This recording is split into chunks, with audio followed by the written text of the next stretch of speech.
29 settembre 2025 e siamo arrivati alla sesta edizione.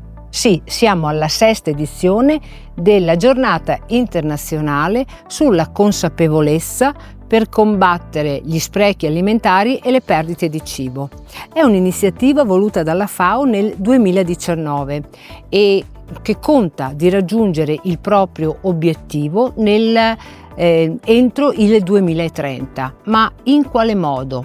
Cercando di sensibilizzare l'opinione pubblica, gli enti governativi e tutto il pensiero comune per un agire che vada nella direzione dell'antispreco.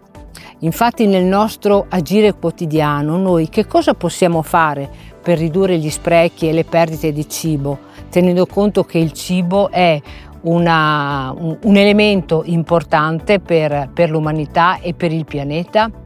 Noi qui a Val Grande abbiamo già iniziato con delle piccolissime azioni. Infatti ai nostri ospiti diamo la possibilità, quando sono qui presso il nostro agriturismo in occasione di un pranzo e non riescono a finire le pietanze che abbiamo preparato per loro, noi qui a Val Grande forniamo e incoraggiamo proprio i nostri ospiti a portarsi a casa il cibo che non sono riusciti a completare nel nostro piatto.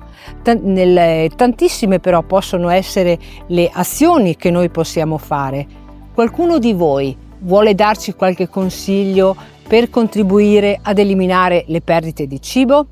Se sì, io vi invito a scriverlo qua sotto.